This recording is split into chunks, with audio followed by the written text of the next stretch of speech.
welcome to another episode of Side Part. I'm Nikki, your host, and today I'm so excited to have Erin from Sparrow and Wild on our podcast. In my opinion, she runs one of the best bookish shops on Instagram. You probably know her mostly just from Sparrow and Wild. I don't know if people know your name's Erin, right? You tend to go, but she's one of my great friends. We connected in winter of last year, and I just really enjoy our conversations, and I like to consider her one of my personal friends. Erin, welcome to the podcast. Thank you. I'm so excited to be here. When you reached out, I low-key wanted to reach out and ask if I could be on your podcast, but I didn't want to pressure. So when you reached out, I was so excited. I can talk about my shop for hours and hours, and we won't do that, but I'm just so happy to be here. I've loved our conversations and that we connected at a time when I really needed someone who understood kind of what I was going through. And we had a lot of the same experiences on Bookstagram. And so it was really great to connect and then to share in this lovely podcast that you created. So I'm really excited. Well, thank you, first of all, for being here. I don't know if a lot of people know this, but I found your first post. I think it was about like Crescent City, but I feel like, is that your post that went viral? Like it was like the Crescent City. Yeah. So that's how I found you initially. And I saw your content. I thought you had like 1 million followers. I'm like, these are the coolest bookish merch items I have literally ever seen.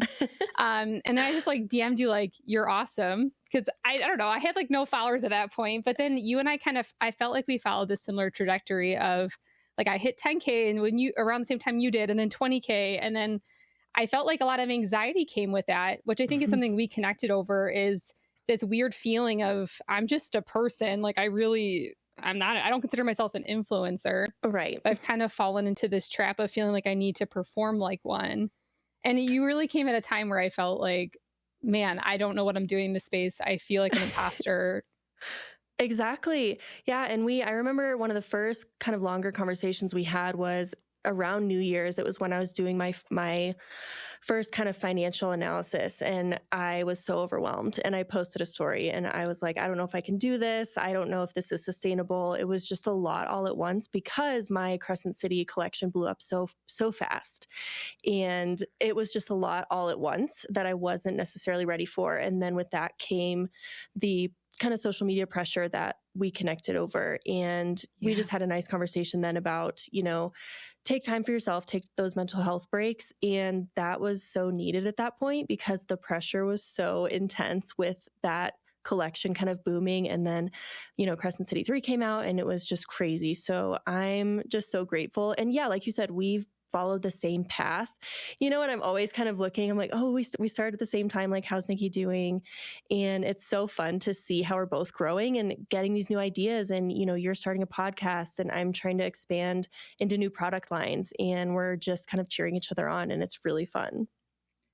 And I think that's one of the best parts about Bookstagram, that at least that I found, is these like genuine relationships that I know people talk about it like, oh yeah, Bookstagram's so nice, like almost in a fake way. But I'm like, I consider these people my actual friends. Like when I'm struggling or I feel like, being on social media is really heavy, I don't turn to people in my life. I go to my friends on social media for support. Exactly, because it's such a hard thing to explain, to some people it seems like such a small thing, but to me, my shop has become, I love it. I'm obsessed with it. I think about it 24/7. And so the Bookstagram part of it, of just feeling kind of that, the journey of content creation and learning, a lot of people in my, quote, real life wouldn't necessarily understand. So I go on Bookstagram and I'll message you or I'll message some of my other friends and just say, what would you do? I know I asked you about your lighting because you're the lighting queen.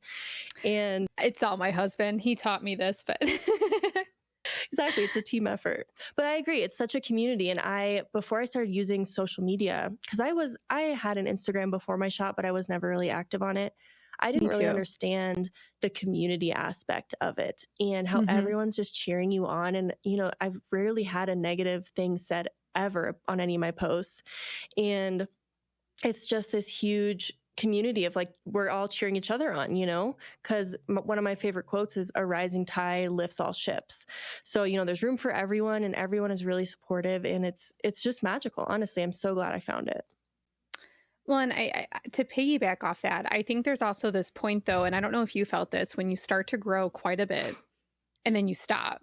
because I mean, I've hit a plateau. I've been at like 33K for like a few months now. It's fine. Yeah. But you kind of have this feeling of what am I doing wrong? Mm-hmm. And then you realize you're like, I've lost the plot a little bit. Like the whole point was to build this community, which I did, which I'm doing. And I have all these amazing people that literally DM me all the time, every day. And I'm like, that's the point. I didn't come here to just keep growing. I came here to build something. Exactly. And one of your posts recently, I think, or maybe not recent, but it said, you know, imagine if you had 25,000 people in a room that cared about what you said. And I was like, oh my God, like it's, and a big thing that I struggle with just in life in general is not sitting and taking a moment to appreciate what I've done. I'm always like, what's next? What can we do? How can we grow? You know, how can we build this? And so I'm just like, I have, like you said, this community of people who care about what I have to say and what I have to make in my art, which is absolutely crazy. So I just need to take a second or many seconds and appreciate it and not worry. Because, you know, you do start to tie it to your identity a little bit. And so it's become a huge part of my identity. Yeah. Huge. Like, what am I doing wrong? Why am I losing followers? Why am I not growing like I did? Because you and I both grew so fast at the same time. And then it stops and you're, what am I doing wrong? What do I need to post? You know, looking at your stats every day. It's just like, take a step back and chill and enjoy what you've built. Exactly. And I think it'd be really cool to kind of talk about how you got here, maybe like a brief background, but how did you get to this point? Because I think sometimes when we reflect and we look back and we kind of see all the pieces in a row, we're like, wow, okay, this is actually pretty cool. Like I'm doing better than I thought it was. So let's like hear kind of where you came from, how you got here, your origin story, if you will. Definitely. Yes, definitely. So I started my shop in June of 2022. And long story short, I got really sick in the beginning of 2022. I got pneumonia and it took me down for like 6 months. Gosh. Yeah, I was just sitting at home and I was so bored. You know, I was a very active person kind of before that, and just sitting at the house drove me absolutely insane. So one day I was on scrolling TikTok and I saw a girl post about, you know, opening an Etsy shop and how she launched these shirts and made these designs. And from that moment forward, my life has been completely an obsession with this concept of selling online. And I started with, I hired an Etsy coach. So I took a class and her strategy was kind of capitalizing on unsaturated niches on Etsy. So finding things that people are searching for, but not designing for, and inserting yourself there. So I started off really cool with, it was fun. I started off with a lot of different niches. I did like emo, which I know you connect with, like emo music.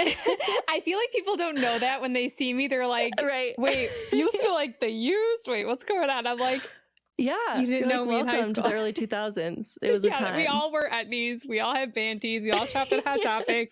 No matter who you were. Yeah, it was the vibe. So I started off with that. I did a lot of random things. I dove into mental health, and that really started to take off with my shop.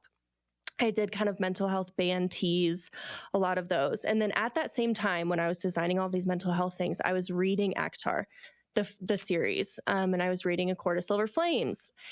And of course, Nesta's mental health journey, I connected with, and I immediately put two and two together and was like, what if I can design these mental health designs that I'm doing, but for books, you know, for these books that I've grown to love. And so I looked into it and I found some really helpful people on Bookstagrammer who told me about getting licensed. And from then on, you know, I reached out to SJM. That was, I think, April of 2023. I got licensed in 2020 or in May of 2023. And then since then, it's just been more authors, you know, more designs, more product lines. I started the temporary tattoos, which has been absolutely life-changing. I need to buy some. I saw you launch them today, so and I want a tattoo. I can't commit, but I want a tattoo. So I think I'm going to get one because they last a few weeks. And by that point, my attention span will move on to something else, which is exactly. Perfect. Yeah. It's nice to try them out. So I started that, and that kind of led me into the events. You know, I went to a few Starfall balls and put tattoos on people, and I've just kind of dived in headfirst to this world of fantasy that we've all created, and I'm happy to help people bring the books we love to life. And if my art can do that, I'm so relieved and so happy. Well, shameless plug. I'm actually wearing one of your shirts. They remind me of like an early 2000s band tee, which I think is why, Yes. like, so this is from Crescent City. It's like the Banshee shirt. But when I saw it, I was like, the back is the coolest part. I'll have to like post or go check out her shop because your tees are first of all so soft. I've watched this also a million times. The colors haven't faded. And I know this might seem like a plug because you're on my podcast, but you can ask my husband, like I wear this to the zoo. I wear it everywhere. My kids spill stuff on it and it has held up. I am such a fabric snob. Like, I need to be cozy or else. And so I Yes. I tested so many different t-shirt brands until I found the softest one. So I can't have anything itchy or around my neck, anything like that. Mm-mm. Well, and I do love that they're like subtle nods to the book. Like you had to, Mhm. first of all, have read the book to really get it. For most of them, at least, right? And it looks like you're just wearing a normal t shirt. But like if you find another bookish person out in the wild, they'll be like, I read what you Right. read. Like, I think Immediate you're someone I'd friends. like. Yeah. And so it's a good way to like weed out who's the type of Yeah, person you'd want to talk to. exactly. And that's really how I got into this, the Crescent City kind of how everything blew up all at once was if you go on Etsy, you're looking at a million things that say Lunathian, Crescent City. I was like, Yeah. how am I going to stand out? And I was like, let's make subtle merch. Let's make if you know merch. And I dove into that. And, almost everything is you have to have read it to get it. And that's, I think, what a lot of people like. And it helps me stand out just a little bit as well. The drop shirt. Now I remember it was the drop shirt that I found. And it was like, Yes. at first I was like, that is like the coolest thing I've ever seen. And then you find out, so I didn't really know this when I first started in Bookstagram, but there's a lot of like unlicensed merch, which I've even been guilty of buying like on Amazon, like Akatar Mhm. merch that wasn't licensed, probably ripped off of you, honestly, or somebody like you. And you start learning about the people that go through the right channels to get the licensing and then actually use their artistic talents to create this and aren't just stealing it, but really making Mhm. something out of nothing. And like even the drop shirt, I remember seeing that. I'm like, that is the coolest thing I've ever seen. Like That is like my favorite design I think I've ever made. And at I first still I need to hated buy it. it. I was like, I don't think this is going to sell. And of course, you always think that. You just never know. It's absolutely crazy. Well, I think it's a lesson for social media in general is you don't know what's going to hit and what's not going to hit because Exactly. I'm telling you the stuff that like goes viral for me. I don't even know if I go viral anymore, but when I did, it was like stuff I never would have expected. And I was like, Right. oh, It's like all my Vampire Diaries videos that I spend 2 seconds making go viral. I'm like, I wasn't even wearing an Akatar you have shirt. like a or crusty anything. stain on your shirt. You're like, cool. Yeah, exactly. It's crazy. But it's so fun just learning and, figuring out what works and what doesn't. But the design, I've even been guilty of buying unlicensed stuff. Before I knew about licensing, I have a Schitt's Creek, tank top, Rose Apothecary. Like, oh, that's probably, not Probably not licensed. I have a licensed. Parks Yeah. and Rec, shirt. But Yeah. yeah, it's nice to be in a community where people understand that and know kind of what we have to go through to do it the right way and make sure that SJM and all these authors who give us these amazing books get, part of what they deserve from our sales because we're using their work. Absolutely. Yeah. Well, and I'm wondering, like, creatively, how do you do this? Like, what? Like, I can't even. I have Canva, right? Like, I can make simple graphics, but like the stuff I watched something in your stories recently where I watched you kind of create a design and you were like doing the haunting Adeline like mirror Yeah. design, right? Uh-huh. And I'm just like, how your brain works? Like, what's your process like?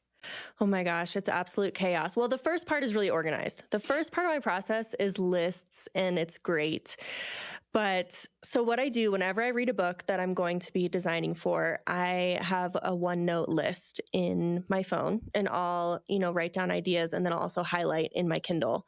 And then when I finish the book and I'm ready to start designing, I'll consolidate a list and kind of organize it. So like for Crescent City, I had a hunt section, I had a quotes section, I had a Lahaba section. And then from there, that's when the chaos begins. It's just what I feel at the moment. Something will spark. I also have been, I've been learning to use a lot of templates. So look at, go on Etsy and see what kind of stuff is working and then kind of use that. Like, the drop, it's a kind of a retro concert poster vibe. So, I'm Googling 90s rave posters and I'm seeing what works and then kind of transforming those into stuff with the books. But I definitely, I want to call it like research, but it's really just kind of going through Etsy, seeing what's selling, being on Bookstagram, seeing what's working. And once you do that for so long, your brain kind of automatically just puts two and two together, and then these ideas come. I wish I had a better answer, but it really just takes time. Like I look back at some of my designs when I first started, and I'm like, oh my God, I thought that was it. But isn't that true for everything? I feel like when I first started Bookstagram, okay, I get this question all the time, and I don't know if you do too, but like, how do you create such great, I don't know, whatever it is, pictures, content? For you, it's probably designs. For me, it's like people be like, oh, how do you take pictures that way? By making really ugly pictures first, by making really cringy content first. And some of my stuff's still cringy, but I feel like I've gotten more comfortable being that way. Yep. Where I mean, there's a lot of discomfort and growth, and that's something that is being like having, okay, let me back up. With having anxiety and needing to feel like confident and perfect and feeling like I need to master something before I do it, this was a big lesson in just like really struggling and being bad at something and doing it anyway. Because I never really have done that before. Besides becoming a mom, I really struggled with that at first, and then I'm still not 100%. If I'm being honest.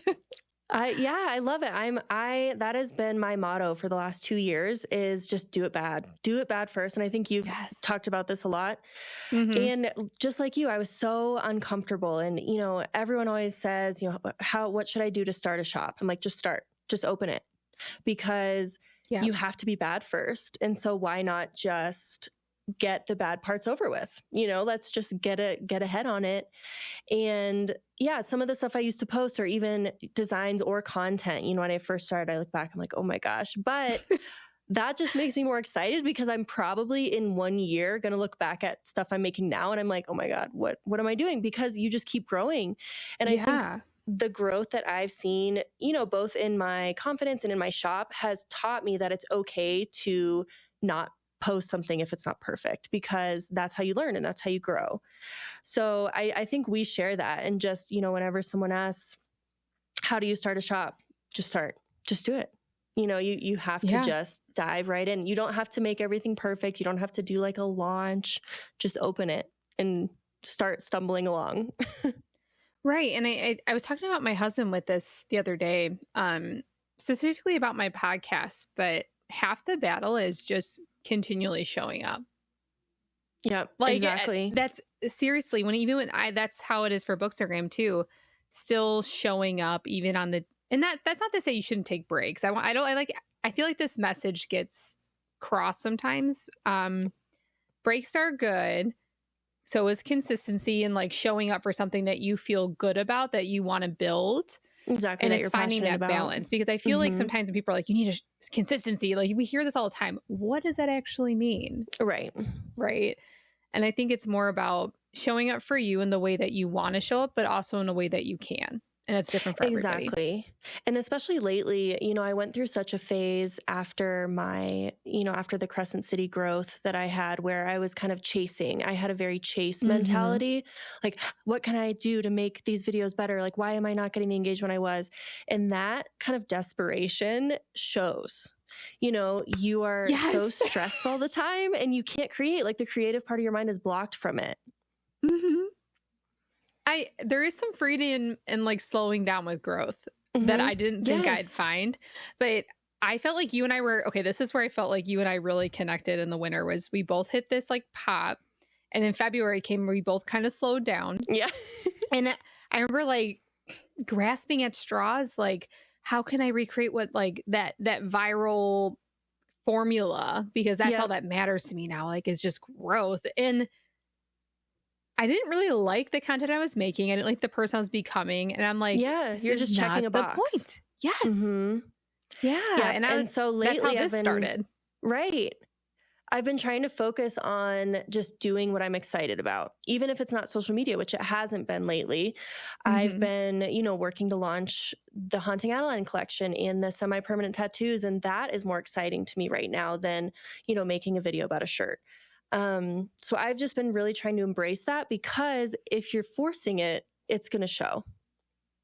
Well, and I like to talk about like those maintenance periods. So I have a lot of content I'll just like kind of throw at the wall, if you will, just to like maintain a presence. But for me is like almost mindless, right? And I'm sure you have this too, right? You kind of just put these videos out there to keep up a steady presence. Yep. But then I get these waves of energy, usually synced with my cycle, might I add, where I'm like on it. I'm so excited to create for Bookstagram. And so I've just learned to like lean into like the ebbs and flows of being on social media. Sometimes I'm really excited to be here. Other times I'm just existing, and both are okay.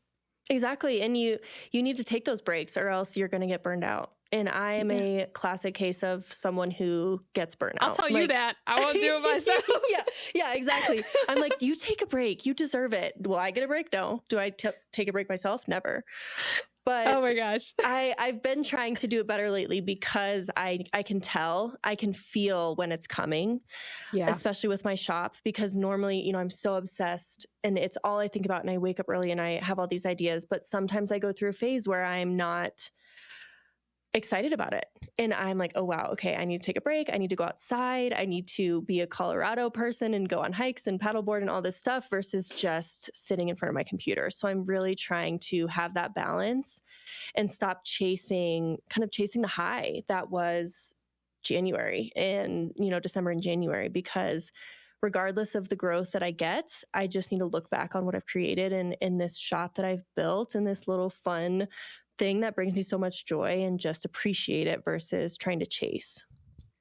You know what I think is also interesting though, is like an outsider's perspective, because I have a perception of how I'm doing, but then like I'll see your account, I'll be like, oh my God, I love her content. She's killing it. She has amazing engagement. She's created like this. It's so interesting what you've done, because it's like you've created like this micro community based on almost like a shop. It's not on Etsy anymore though, right? It's on it's on Shopify. So I have my own website now. But you've created a community for a shop, which is like such an amazing thing to do, because I know so many people struggle to do that. And you've kind of made it yourself almost like an influencer who has this shop, and you've made it this really cool identity. And so like I'm almost like fangirling over here, and then we don't see behind the curtain, right, of the things that you're struggling with, like the internal process that you're having. It's just interesting to like hear someone like literally following everything that you're feeling, and then you're sitting there thinking the exact opposite. Yeah, well, isn't that social media? We're sharing the positives, and that's why I try to share, I share some of the boring business updates. I'm like, you guys, my insurance is taking a long time, just because I like to show people what's involved with everything that I do. But it has been so crazy, like this little community. And in that Etsy class that I took, it was kind of a mindset class as well. My coach was like, your shop should be a euphoria for your customers. You're not selling products, you're selling an experience. And I've really taken that to heart with Bookstagram. Selling the merch, but also going to these events and the tattoos bringing things to life, versus just like, here's a shirt. It's like, no, we're in this community. Let's sell an experience and sell these fantasy worlds so that we can live in them and bring them to life, rather than just read them on a page. And I think that's something that we don't think about a lot, right? Is that what you've done is so, one, it's really cool, but two, it takes a lot of time and effort just to do the designs, but to create the community you've built. That's pretty amazing. You have to be obsessed with it. Like that's which I think we all fit that bill for here, right? I mean, right. You have to just live it and breathe it, or else it's not going to work. And I became so obsessed. Like I have to set limits. I talked to my therapist about it. Like, I think I'm working on my shop too much, so I have to set timelines and stuff, or else I will just continue to create, because I love it so much. And it brings me so much joy just to be able to share it. Like I'm an accountant at my 9 to 5. I've never done art before. And so to have people looking at my art and sharing it with others and buying it is absolutely mind-blowing. Like I don't think I'll ever get used to it. And I think that, gosh, I think that's one of the beautiful parts about Bookstagram, at least for me too, is finding that artistic piece again. Yes. I talk about this a lot. I'm pretty open, but I feel like I lost myself a little bit when I became a mom, and not in a way that's like sad, but in a way that I feel like motherhood has this natural progression of being so consuming in the beginning. It's really unavoidable. The newborn stage is just like they need you all the time. But as they need you less, I was able to find like pieces of myself again. And I felt like I needed an outlet, and Bookstagram became that. And how beautiful is it? But in some ways, I'm glad it happened after I became a mom, because I literally can't dedicate more time than I already am because I'm so busy. And so it helped me create boundaries, because if I'm on my phone too much, my kids will literally call me out. My almost 4-year-old is not shy. Mom, put your phone away. Like, no, we're done. And so it's like I have my boundaries set for me, but I feel like if I would have done this prior to having kids, I don't even know what that would have looked like. I probably would have been too obsessive. Been like pulled in different directions. Absolutely. And I do think it's really nice to have like that buffer of motherhood, because it kind of, it forces me though. I feel like it forces me to take a step back, and then also even assess the content I'm putting out there, because this might sound cringy to think about, but I'm always like, my kids might see this one day. Right. I know this sounds horrible to say, like that shouldn't matter, but it's always in the back of my head. Like, yeah, no, it makes sense. Yeah. But yeah, I mean, this thing you've created, I just love looking. I watch like every single one of your stories. I was just watching the one before about your curls and your walks. About my, like, yeah, these are them. These are my heatless curls. Love it. But I just love how real you are. Like I get so tired of social media because it's everyone just posting like the highlights, but you're like, I'm walking in my Adam Sandler clothes. And I just, every time I love it, because it makes me feel like we're just more real and not as polished, because like, just who has the emotional energy for that comparison game? You know, we all are just walking in our Adam Sandler clothes. Come on. You know, I work from home. I'm just wearing flannels and sweats every single day. Well, and I think this might be, I don't know if this is controversial to say, but I feel like there's this huge consumerism trend on Bookstagram. And I'm not saying that as a dig to you, because you're a literal shop, but almost like you need all this stuff to show up in this space. You don't. Like, I don't. Like, if you saw behind me, it's like my bedroom. This is just a corner. This is a bookcase we got from somebody when they were moving. And I really only buy the books that I absolutely adore or are given to me now by other authors. But I have a corner in my house. I didn't even have that. If you look at my early videos, this is my rocker that I used to nurse my babies in. I mean, you just find what you have and you show up in whatever capacity you can. And I kind of get a little sad sometimes that like, oh, you have to buy this thing. Otherwise, like, you can't fit in with us. No, like, or you have to wear a full face of makeup every time you create. I'm like, I don't even have time to like feed myself most days. I'm not going to be able to put makeup on to make a video, you know? When I try to like start post more of that now, because I feel like I still like getting ready for reels, 'cause I think it's fun, but I think it's also fun to show like my hot mess mom side, because that's where I'm at. Yeah, like in your stories, you know, that's where I do more of the real stuff, because it's just so easy and fun, and you know, more relatable. And this is a total topic switch, but I did want to talk about. Let's pivot. I love it. This tip that you gave me that I'm so grateful for. So when I reached out, I was like, I'm so stressed about creating content, you know, and you told me about your batch creating strategy. Yes. And me, you know, I'm fairly new to social media. I really didn't do it before last year. I had no idea that people were doing that. And it has been a game changer. Like, I'll just make a bunch of videos on Saturdays, and then I'm like, don't have any more pressure for the rest of the week. So I wanted to thank you for that, because it has been a game changer. Oh my gosh. Well, first of all, you're welcome. But second of all, I found that out by necessity. I was like, I don't have time. I want to do this, but I don't have time. Like, how am I going to do it? And I just, you know, instead of scrolling mindlessly, I actually was like, oh, I'm researching. That's how I kind of justify scrolling, but getting ideas, saving them to like a folder, right, on Instagram, and then going back like at the end of the week, seeing everything you liked throughout the week and finding things that are trending. And then making a list of things you're going to create within that hour and a half. It's just so much more manageable for your mental health, because if you're trying to create all the time and you're always trying to think of ideas, it's so draining. I end up like resenting it. Yeah. Like, I still haven't posted anything. I have to come up with something today. It's like, or just wait till you feel like, okay, I'm in the headspace where I'm in a creative mood. Mhm. Here's everything. Here's this arsenal of things that I've come up with, and I'm going to move forth and be creative for this next hour and a half, and then I'm done. Right. Yes. And always create extra because you can use it. Right. Just like B-roll. I love it.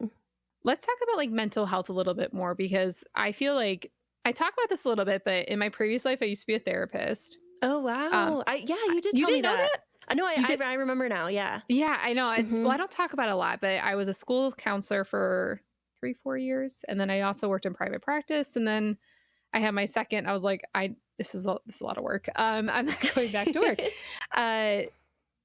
But I feel like, man, a lot of people talk about mental health on social media, and they feel like it's like a loose kind of like, self-care and things like that. Right.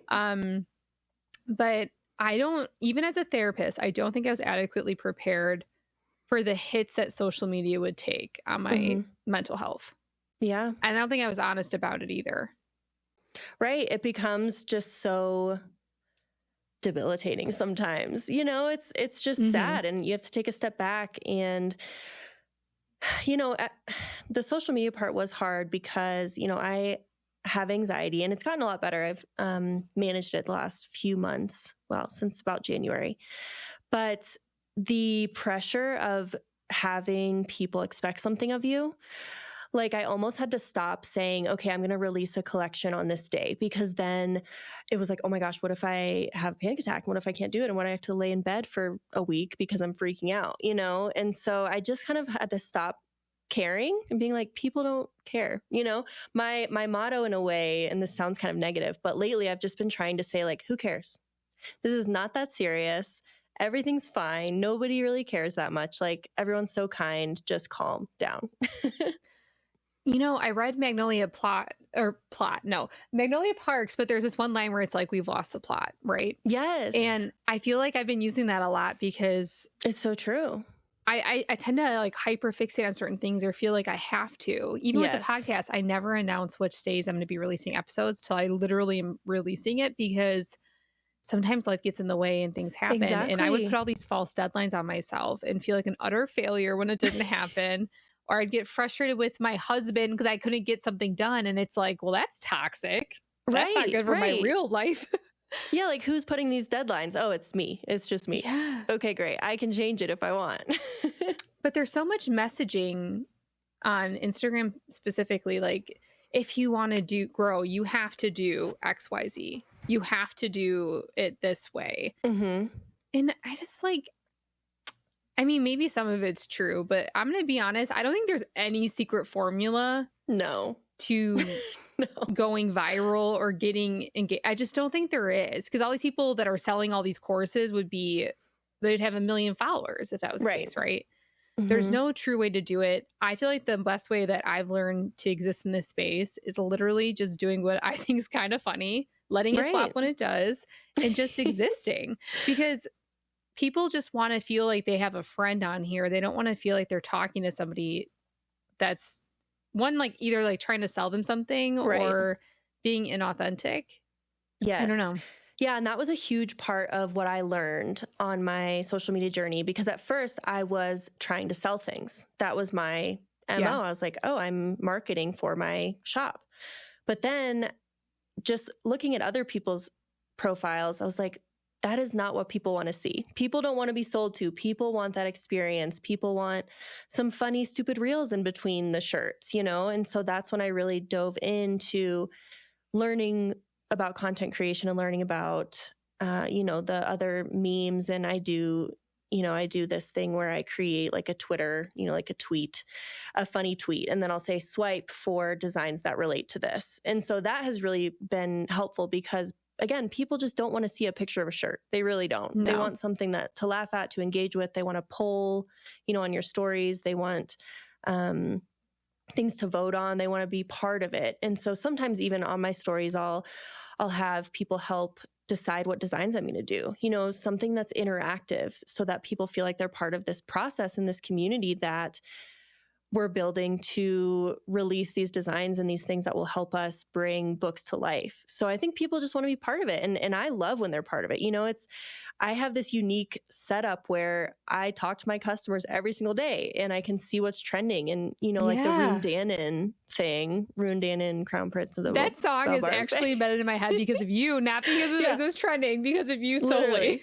Yeah, because of me solely. Like, I would never have thought to make that design or do the tattoos without seeing people on social media obsess over this song, So it's like research, but it's so fun and so unique that my customers will, or some people will even message me and say, hey, can you do this design? Can you do like my embroidery one where it says written by Sarah J. Maas? And then it has like a moon and whatever. That was a follower's idea, and she messaged me and I created it, and it of course turns into a bestseller. So it's crazy to be able to bring these ideas to life that people send me. Question, are you going to do a Butcher and Blackbird design? I reached out. I'm still waiting to hear back from Bryn. Let's move into the book chat section because I read this book because you're like, I read all these recently. Are you interested in any of them? And I was like, but I've been wanting to read Butcher and Blackbird. I'm obsessed. Are you going to do designs? So I reached out to Bryn Weaver's team. I'm waiting to hear back. So I'm hopeful. I have a list and I'm so excited for them. Like this book. Okay, let's chat. Okay, we are officially starting the book chat segment of this podcast. I read Butcher and Blackbird because Erin said she read it, liked it, and I was like, I could do this in 2 days for the podcast. I'm impressed. Right? I'm impressed. Well, I'm gonna be honest, I didn't have high hopes. I was like, oh, I'm gonna see if I can do this. I'll probably be like, yeah, we're not talking about it. I read it so fast, and I found myself, I'm not like a huge annotator, but on my Kindle, I'm like highlighting every other line. I'm like, the banter, top tier. The banter, oh my gosh. I know you didn't do the audiobook, but the audiobook. I'm going to listen to Leather and Lark though, because I have my Audible credit coming up, because everyone just talks about how amazing the audio is. It was such good. They just had such good, what is the word? Like chemistry? Yes. Okay. They had such good chemistry. And, the guy, of course, has a deep Irish accent. And so the whole time it's so good. And okay, so my journey into this kind of dark romance started with Haunting Adeline, of course. Which I couldn't read Haunting Adeline. I feel so bad saying that. Okay. First of all, it's a lot. I don't do well with spooky movies. And there's a point where it's like low-key feel like a haunted house. And I'm like, I'm out. I didn't even get to like the GUN scene. I was out within like 10%. I was like, I don't blame you. It's definitely not for everyone. I think I found that book at such a point in my life when I needed it because I really went so hard into fantasy books. It was like every single series of fantasy you could read, I've read and I've loved. But it came to a point where I felt like they were all starting to blend together and it was all kind of the same. That's how I'm feeling right now. Yeah. Yeah. It just gets really hard to finish. And, we're like, oh, of course, the morally gray guy, he gets the girl, whatever. It just becomes kind of repetitive. And I still love all of the series, but it became like I couldn't focus. They're all 700 pages. So I just read a book. It was great. I'm like, it's taking me 10 years to read this. I'm tired. Like I need a nap. Exactly. And so someone on another podcast I was on recommended Haunting Adeline, and I had no idea. I didn't know that it was a dark romance. I just started reading it. And anytime I start reading a book, I reach out to the author before I start just to see if I can get licensed, because sometimes it takes them a month or two to get back. And I reached out to H.D. Carlton, and she replied, I think, within an hour. And I was like, oh my God. Okay, Loki, I'm obsessed when authors like DM you back so fast. You're like, I feel so important. I know. I was like, am I? Okay. But so then I dove right in, and I didn't know what I was getting into. And it just came at a point where it like slapped me in the face. I couldn't put it down because it was so different. It's so different than fantasy. Yes. And I loved it. And same with Butcher and Blackbird. It's like that same feel, like the Dexter kind of vibes. And I loved it. Like, okay, I was reading the opening scene though at 1 a.m. Like, what am I getting into? So this is, we're just going to have to talk about spoilers, talk about the whole book. Yeah. Let's give a little spoiler-free description of this book. I think it's like Boondock Saints and Dexter with really great banter. I agree. Thoughts? Totally. Okay. Yes. That was my entire vibe. And then the three brothers thing. I mean, it's just, Yes. it's awesome. It's set in Boston. Well, not, he's based in Boston, the Yeah, male main I can't character. remember where she's from. Is it Raleigh, North Carolina? But they Oof. travel all over. Yeah, they because travel all over. essentially they're serial killers, serial killing other serial killers. And that's what the whole premise of the book. It comes out really early on. So I don't feel like that's spoiling too much. Right. But let's get into the spoiler part. The first scene is like her next to this like gurgling dead body, and I'm like trapped in a cage, and I'm like, there's like maggots.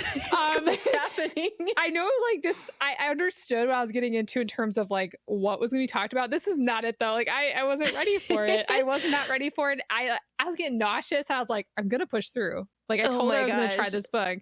See, I'm like a true crime girly. And so this, like, it's just, it doesn't faze me. I'm just like, oh, the maggots? Yeah, of course. What else would you expect? Like, well, and then like everything equated to food. So like there's maggots crawling out of this guy's body and they start calling them orzo pasta. And I'm like, never going to eat that again. That was a lot. That was a lot. And the ice cream situation. Semen mixed with ice cream? What was that? Yeah. Like it was like a Hannibal Lecter situation. It was like the serial killer they're going after was like Hannibal Lecter. And made lots of delicacies with human body parts.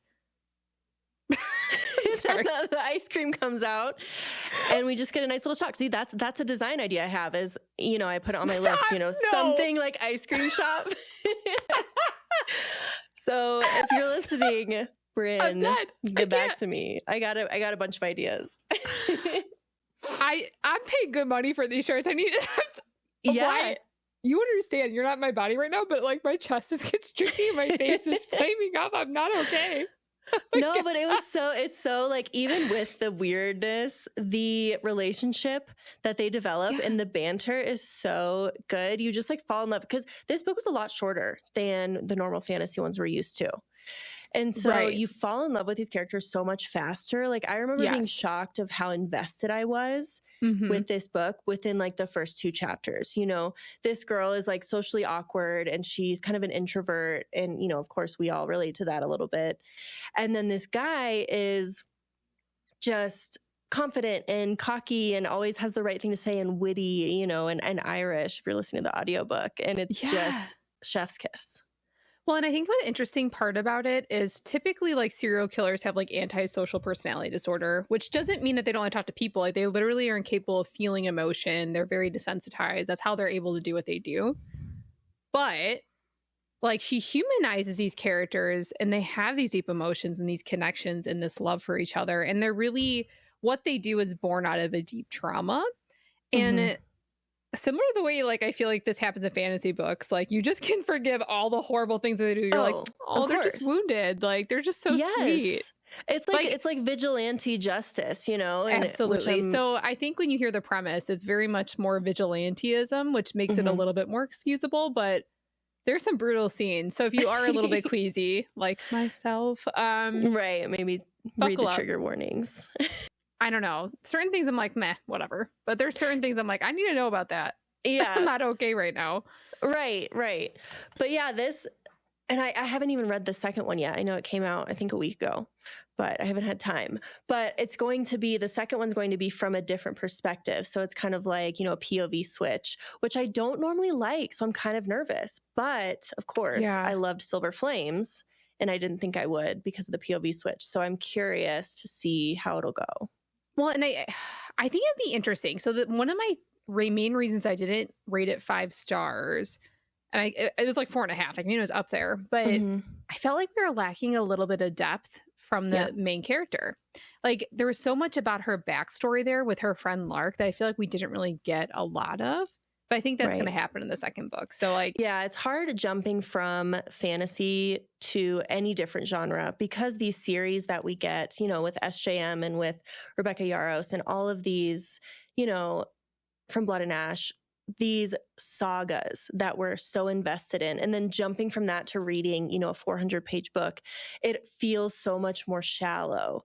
But I always have to remind myself, like, this is a different ballgame. You know, we can't compare because fantasy, those, you know, epic stories are they're just so unique that it's really hard. But I did notice that, like, when I finished Butcher and Blackbird, I was kind of like, oh, it's done? Like, that was it? I So I really feel like I wanted still have more. questions. Like I mean, we can Mhm. obviously make deductions about what happened, but I feel like as far as her origin story goes, it was Right, left a little bit exactly. like murky. I wasn't exactly sure like what happened to like lead her to be the way she is. Exactly. It didn't really go into it. You know, how do you go from just being a normal person to killing killers, you know? Like I But feel maybe like we'll learn more about it in the next book. that's what I'm thinking, because it's obviously from like um Butcher's brother, and then Mhm. obviously Leather is I it, think it's what's his Lark name? I don't is remember his her name. name. I don't remember Her his name's name. Lark. So yeah. Is It's it been a Lachlan? while since I read. Yeah. Okay. But so I guess the other issue that I was having though is how did they not okay, did she at the end actually know he was a serial killer? The guy that came after Butcher? Or is she fronting, you know what I'm talking about? Like when she comes in, she's like, "Oh, I knew all along. I was waiting for you to make your move." Why would you Why would you send him to work with the guy you love? Like I don't that's what a weird way to try to catch somebody. Yeah, I didn't catch that. But I should have done like a little Spark Notes because No, my you're brain's fine. just full. I never remember anything about books. That's one thing about me. I'm just like a chaos reader. I will read a book and then immediately forget everything about it, unless I'm designing for it, in which case I'm fully invested in, like, you know, Spark Notesing everything. But yeah, I feel like the beginning of the book was so good, and like the relationships were so developed, and then it was like 90% of that, and then the end was like 10% like so rushed. Oh my gosh, what just happened? Now everything's like concluded. You know, I don't know. That's how I don't know if felt. that's just And me. also, I still loved it. Mhm. Right. I just felt like pacing wise, it took him 4 years to like Yeah, get to the literally. point. And I was like, oh, okay. Yeah, I struggle with books that jump in time, or shows that jump in time, just because I Yeah. feel like, as an observer of the story, you miss so much. But I know it's a tool that authors use, and I totally get that. But as a reader, it's kind of like the POV switch. I'm always weary when it says, like 2 years later. But what? But you changed so much in 2 years, you know? I know. And I think that's one of the things. I think that was like also though something that made that a little bit more believable in a way. This person, so you have this female serial killer, and supposedly she's really calculating and really like detached. I And don't think it would have independent, made yeah. sense for her to latch on to him right away. So I was like, I guess True. I get pushing it out more and more. That's true, because she wouldn't trust right away either. I like too much at one time. I was like, I Mhm. felt like I was struggling to keep up. And then mostly because there wasn't a book 2 to like, it felt like it Yes, was to all roll trying to like, into. yeah. And so I do think that, well, the spice was really well written. Like I was Okay. not expecting that level of spice, but it was well written. Yes, agree. Except there's this one scene, I made a video about it. Oh gosh. I call it baby birding. There's a term for it. I don't remember. Somebody commented what it's actually called. I was like, are people doing this? Like, am I just out here not knowing? You know, I don't know. Hopefully this isn't the part that your kids watch one day. I think this book just like taught me things I just wasn't like I got nothing. He wasn't ready for. I mean, like, I don't know. I like to think of myself as like a cultured person, if you will. But there's certain things in this book I was like, oh. Right. Like, oh, people are doing that? Am I like behind? I've read a lot of books with smut in it. But at the same time, I'm like, he did make some really big claims, like I'll ruin you. So Right. I mean, good on you, my sir. Like, thank you for you did it. living up to your claims and staying true to your word. Holy moly. Mind you, she's like broken at this point. Like, Right. homegirl just got her shoulder popped back in. Right, She's bruised exactly. everywhere. And I'm like, that doesn't. You're like, what position? Are you okay? Like, how many You mean like an painkillers ace did he give you? Are you all right? Like, are we? she definitely had a concussion. There's no way she did Right. not. She had a boot to the face. Like, okay, so we're talking about the part after they face the Texas Chainsaw Massacre guy. I'm gonna call him that. Right. I don't know what else. Yep. He was in Texas with the chainsaw. Which, okay, this is the part I loved about the book, is they faced like the serial killers we've kind of known or like come to know and love in the movies, right? Yes. She Like there's a brought Hannibal them to Lecter life. guy, the Mhm. Texas Chainsaw Massacre guy.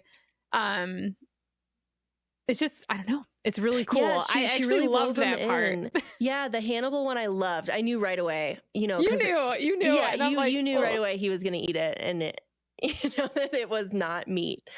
But yeah, I didn't even think about the Texas Chainsaw one, but you're right. It's kind of like bringing back these nostalgic Yeah. characters from our Well, childhood. and then there's also this point though where I felt like, okay, I feel like a few people were like scared to read this book because they're just like, I just feel like similar to the feeling you get in horror films, like that anticipation piece. I don't think I ever felt like that. No, I agree. It wasn't really, I wouldn't categorize it as like a scary book at all. It was more just kind of like, and maybe I'm just jaded, but Dexter to me was not like, I wouldn't consider that a scary show. It was just very like thriller, suspenseful. Yeah, And I would say consider the this same. just more entertainment than, you know, like gore, like Satan's Affair, the Haunting Adeline novella. That one is gory, and do not read that if you have a weak stomach. Okay, so I think we figured out my barometer for what I can handle.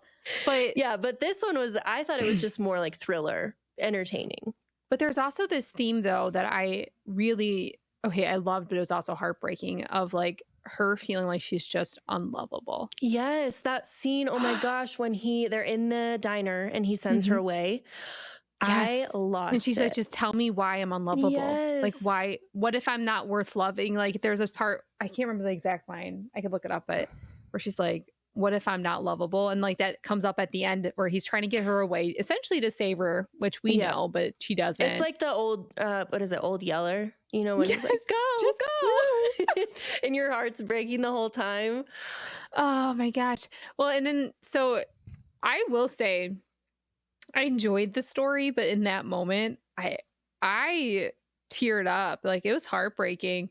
But then it quickly, you're not in that miscommunication trope, if you will, even though it's more of like a forced miscommunication. I feel like it doesn't last very long. It quickly is like, she's like, oh, I have to go save him now. And then she kind of backtracks because he uses, you know, like coded language, which I was listening to that part of the book and I was like, I would not have been able to figure out what she did from that.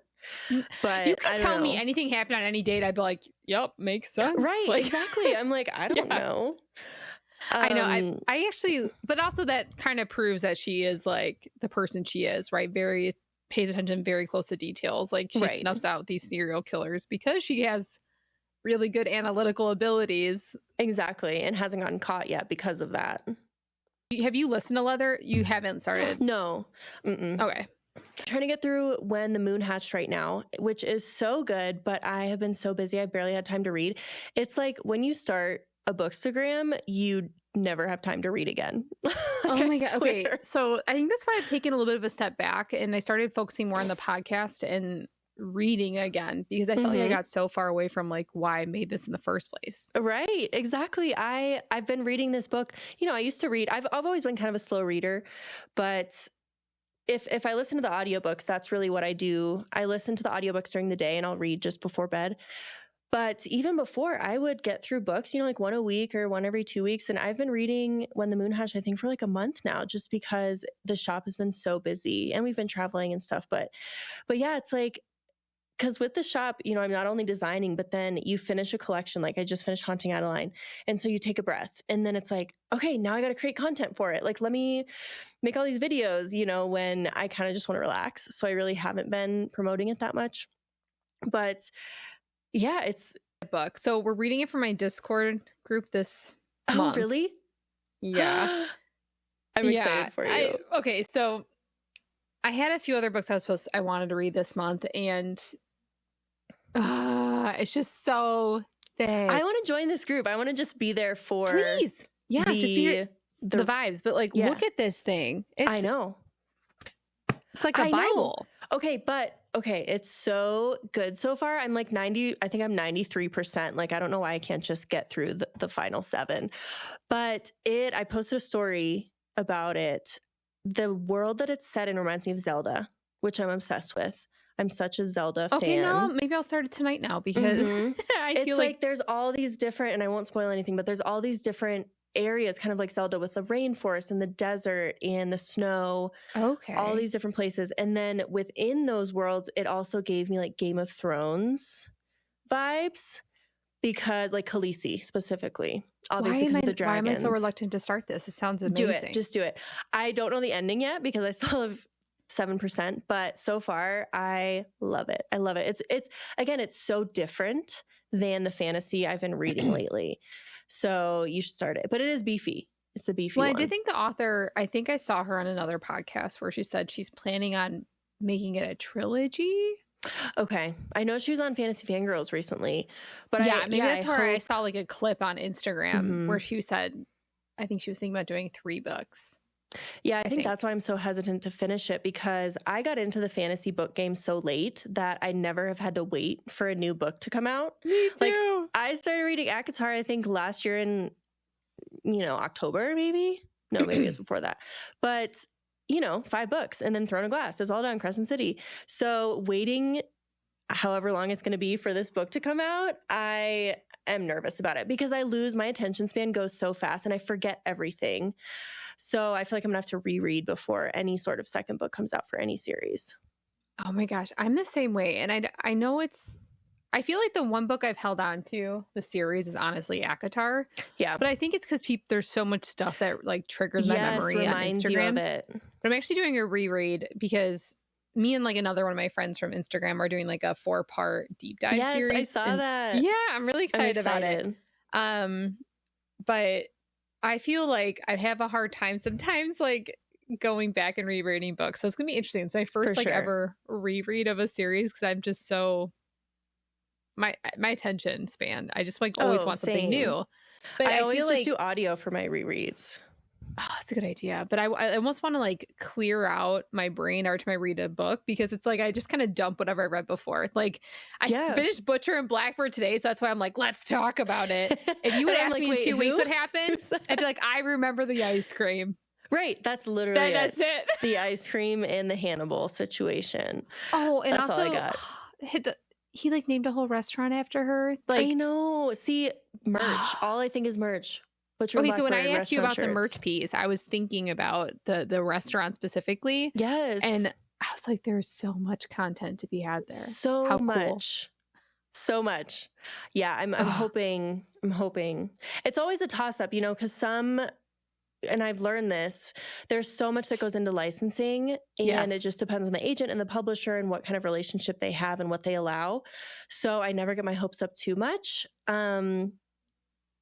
But I also reached out to Sarah Parker for When the Moon Hatched, so I'm hoping for that too.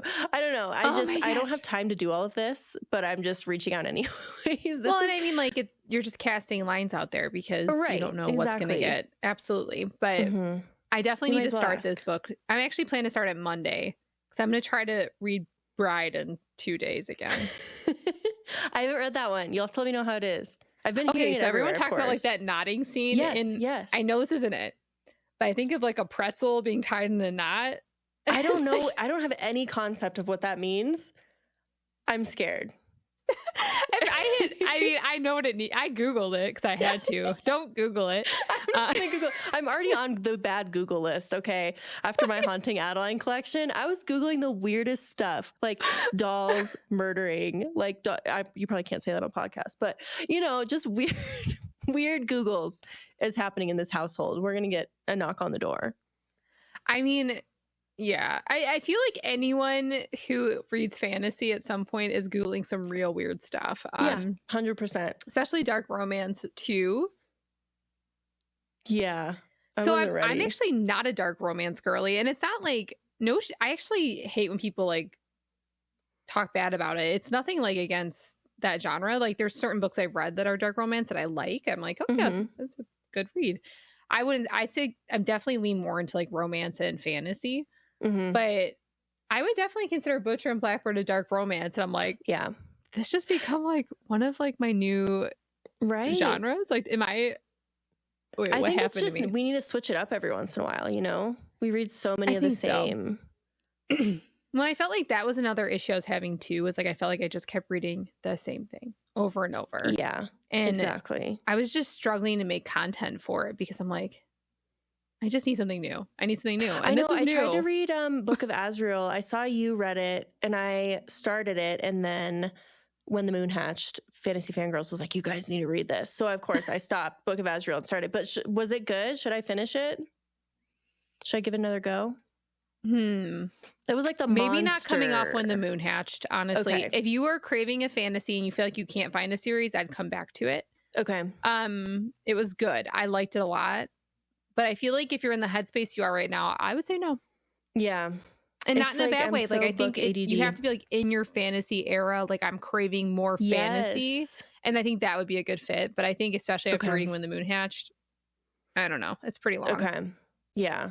It's good. I liked it. I just don't know if it's like it's one where I was like deep in my fantasy era and I was like, I just need more fantasy. I run out of series. And so like it was a good fit then.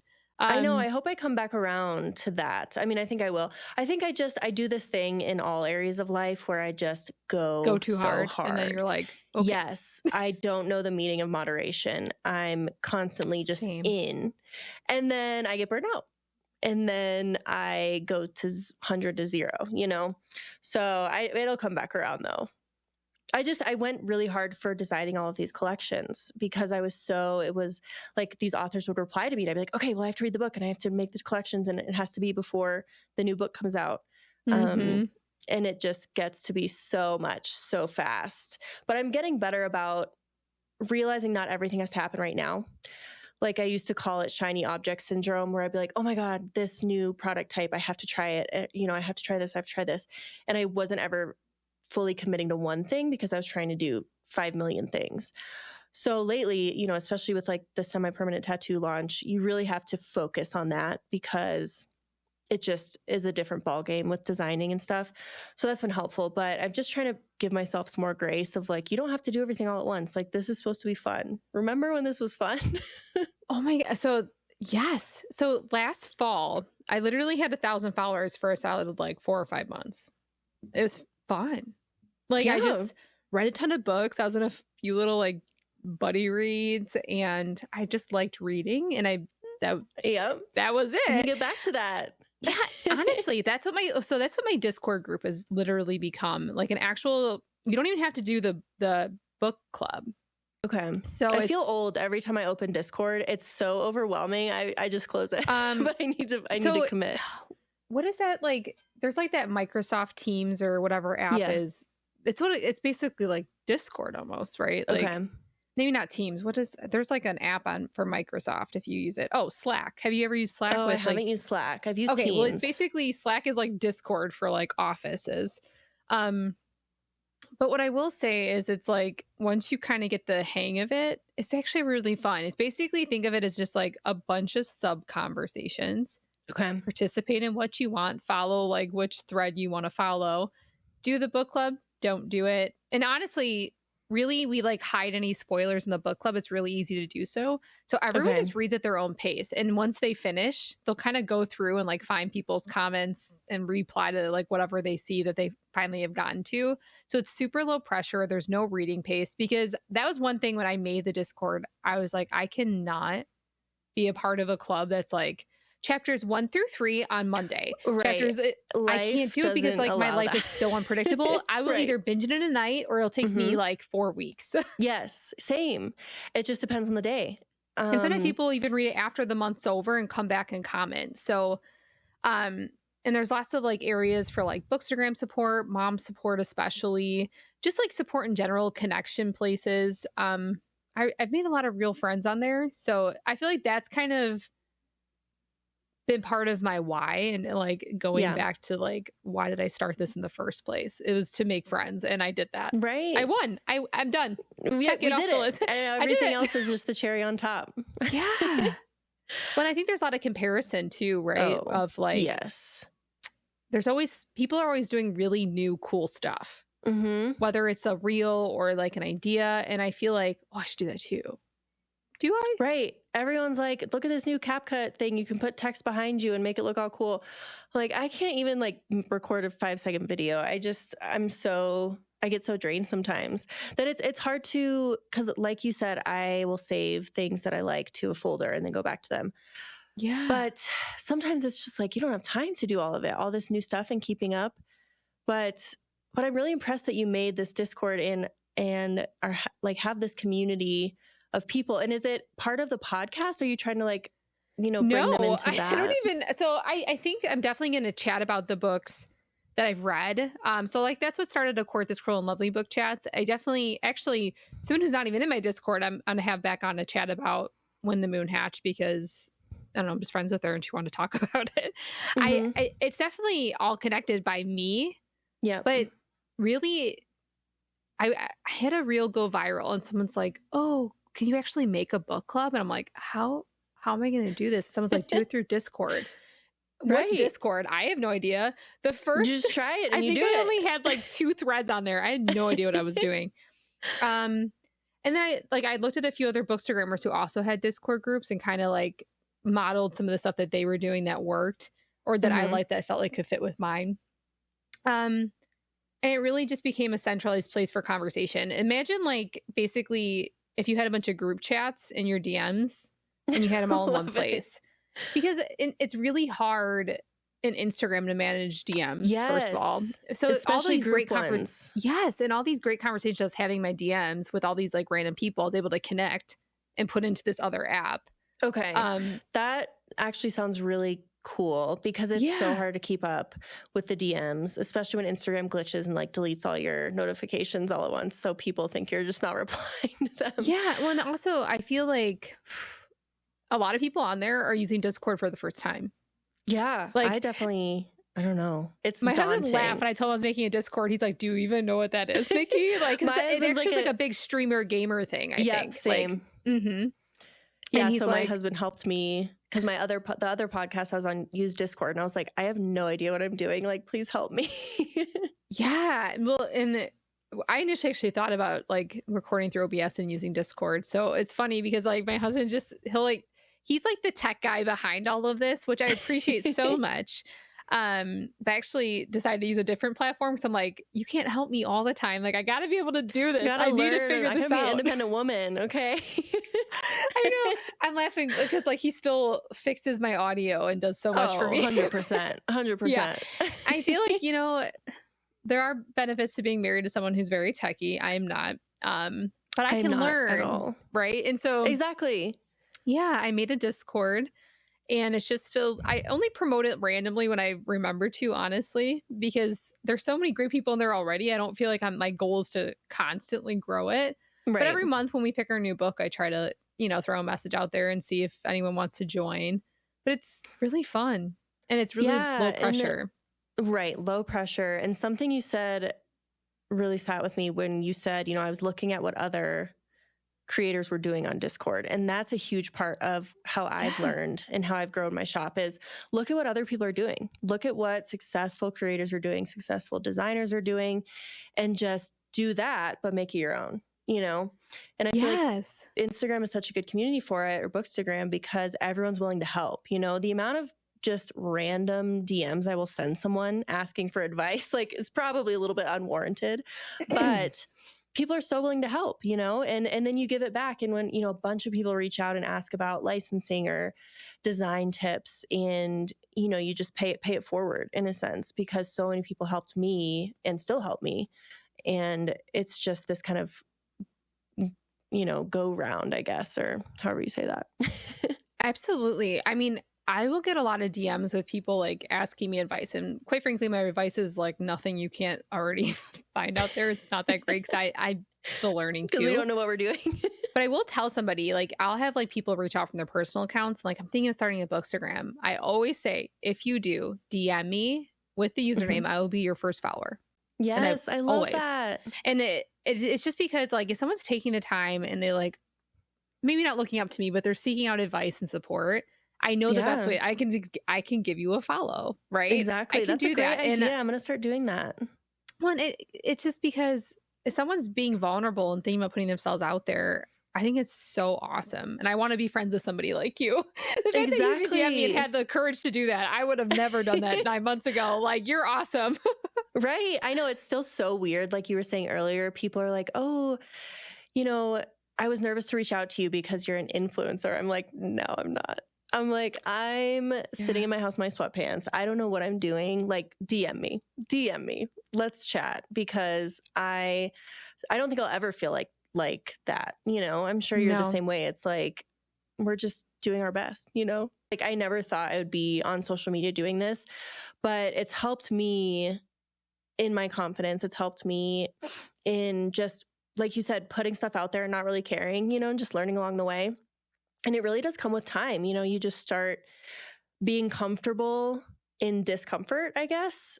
As cliche as that sounds, you just get used to feeling like you don't know what you're doing. Like, you know, you started a podcast and you're like, I don't know what I'm doing. Let's just do it though. Let's learn as we go. I still don't know what I'm doing. Right? But it's fun. Yeah, And I really like learning, it. and it keeps your brain fresh. You know, we're in this phase where we're in our 30s and it's like every day kind of starts and ends the same. And, you know, it can drone on, and learning new things and keeping your brain fresh and being excited about things, I think is huge for me and just my joy. I feel like I talk a lot about postpartum. So, like, yeah, just tell me to move on if you want to. But I do think, I really do think that Bookstagram, but like the podcast and kind of having people follow me and find community in like the message I was sending was like so healing for me, because I had 2 kids in 2 years, and I've talked about this a lot.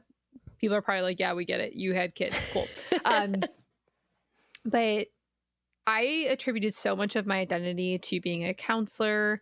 I was really involved in like organizations. I spoke at conferences. I really played up this idea in my head that like I was this person, and then having horrible postpartum anxiety to like the world literally shutting down. Yep. And I know people talk about anxiety like, oh, I'm anxious. No, like my postpartum anxiety was to the point where like I didn't want to leave the house. I didn't want people touching my kid. Family members who I loved and trusted, didn't want them near me or my children. Everything had to be the same way every day. Yep. It was hurting me, hurting my marriage. I will say it was much better with my son. But with my daughter, it was awful. And yeah, so like and anxiety creeps up on you like that. You know what I mean? It's, you know, people like, I think there's a difference. People say like, oh, I'm nervous. So I'm, you know, which like, is normal. Right, Some amount of anxiety is part of life. Normal. Yes. But when I used to, before I got it managed, it would be crippling. Like, you know, can't leave my bed, having to make myself eat because I'm so nauseous from it. Like so much, it was just debilitating. And so that part of it, it really takes a toll, you know, like I'm sure you know as well. Absolutely. And now, mind you, I've never been good with anxiety. I think like there were times in my life where I didn't sleep, didn't eat. Like the ruminating thoughts to me was like the worst part, right? Where like you obsess over something, because I mean, I always say like anxiety is very future rooted, right? Where depression tends to be more rooted in the past. Anxiety is always rooted in the future. And as a therapist, you're like, I got a handle on this. I know how to cope. But especially with like the postpartum hormones, I was like, whoa, like, this is like a whole new flavor of anxiety I never saw coming. Like, but I think it was also like, I don't even want to say it on a podcast, but with the climate of the world at that point in 2020, it was a really tough time to have a kid alone and like laboring with a mask on and feeling really isolated. And also just like generally there was this fear out there. But then having postpartum anxiety on top of it, it was just such a unique time. So then fast forward, I was like, you know what's going to make this better? Having a kid right away after this first one. So I can just like rip the Band-Aid off, so I know I can do it. Because I also had a really traumatic birth. So I was like, I know what's going to be good for me. Just doing it again. Shove it all into 1 year, 2 years. It'll be great. Literally, they're like 19 months apart. I was like, oh my God. But I really thought I knew what I was doing because I was like, if I control this and this is what I choose, like, because anxiety kind of tricks your brain to thinking like you have more or you're grasping for more control than you actually have. Right. And so like my anxiety actually got better having a second one, which I was not expecting because I couldn't control anything. It was just pure chaos all the time. I was just like in At some point survival when you mode. let go, it makes it better. It's like the who cares mentality. Like Yes. nothing matters. So I went into survival mode, which in some ways was good for the anxiety piece, but not good for my physical health or my self-image, right? Right. I was over 200 pounds. And not that weight is the least interesting part about me. I actually don't talk about my weight loss a lot because, like, quite frankly, I'm in my baby making phase of life. Right. Whatever. I look like what I look like. Yeah. I just didn't feel good. I wasn't active. I wasn't eating right. I just felt awful about myself. I felt like I didn't recognize myself. All those pieces of like being a therapist and having this really polished identity was gone because I decided to stay home because it really made sense for our family. And I find so much value in it. I really do. But that's such a huge change all at once. It's the transition from maidenhood to motherhood. I mean, it's just, it like you brace you down and you get built back up to like, honestly, I love who I am right now. I never thought I'd say that. I'll get teary-eyed even talking about it because there's a long time I was proud of my accomplishments, but I didn't like the person I was. Yep. I totally get that. It's like you're valuing yourself based on what you've done, not who you are. Well, that's all I thought that mattered. Like there was a time in my life I thought all that mattered was the boxes I checked off, the accolades I got, the awards that I won, Definitely. the perfection I could create. I'm like looking in a mirror right now. That is me to a T. Yeah, but then you get to this place where you're like, oh, I actually like hate sitting with myself though. Right. Like I actually can't be alone. I stuff my pet schedule so packed 'cause I'm scared if I actually have a thought, I might not be okay. Right. Or consume so much content, like consume. I mean, well, I still do that. Numbing, I always have right? Just constant Netflix episodes, constant. I would run a ton because I'm like, oh, if I run like miles and miles a day, like nothing can get me. Right. Yeah. It just gets so crazy. But that journey of like being almost destroyed to be built back up again, I think is something that, I mean, it happened for me in definitely a different way, but COVID really sped it up because you're forced to be alone, you know? And I grew so much during that time.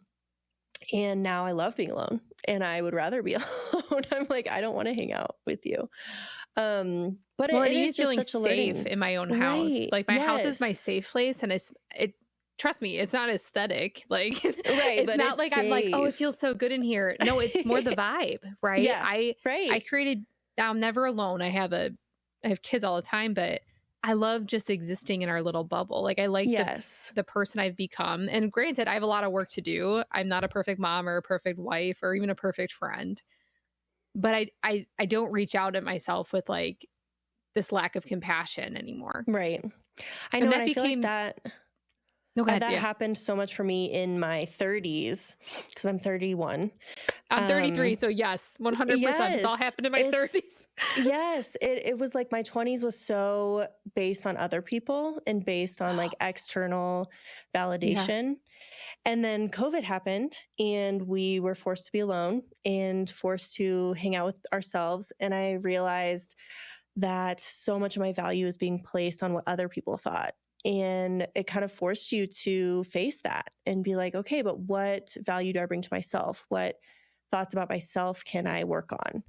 And you kind of start to not care about what other people think, which I've heard people say that about their 30s and I never believed it. But it's so true. And I'm so here for it because who cares what but other it's not people like think? This FU way. It's more just like I just want to live in my joy and have peace and have like a little bubble, like you said, and sit on my patio. And your opinion is none of my business. Right. And not even in a mean way. Like, you know what? I feel like that's what's got me through on social media. Oh, is like 100%. Oh, like I've gotten some rude DMs and rude comments and it's like, okay. Yeah.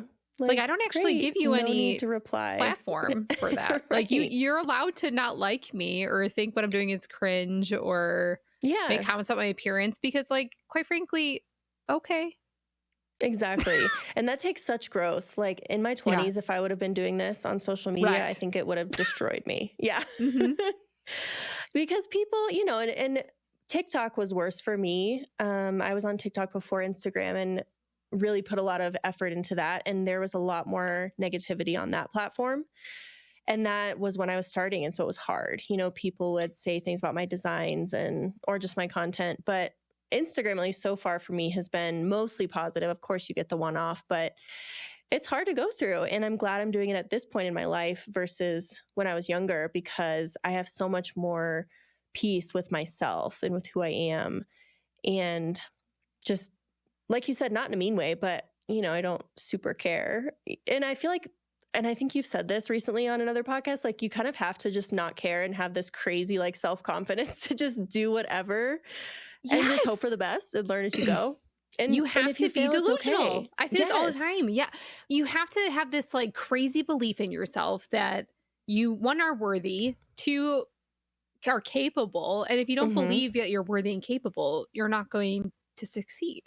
Exactly. If you think your stuff isn't great, if you are constantly putting yourself down, wow, if you're doing it to yourself, anyone else who comes down is just going to take you down because you already have those internal you're beliefs. Already there. Yes. And that has come with my shop as well. Just, having some validation with being successful in selling, but also just from myself and learning, because as you learn more, you get more confident and you realize that you can really do anything, and you can take the time and learn and watch a million YouTube videos. I've watched so many YouTube videos on designing. It's insane. Like I have no background in design. So it was like automatically, how can I become the best at this? And just having that confidence and seeing it happen, seeing it in action, I think is so special, because then you feel like you can do it with anything. Like it almost is kind of bad in a way because I have too much. I'm like, I could do that. Yeah.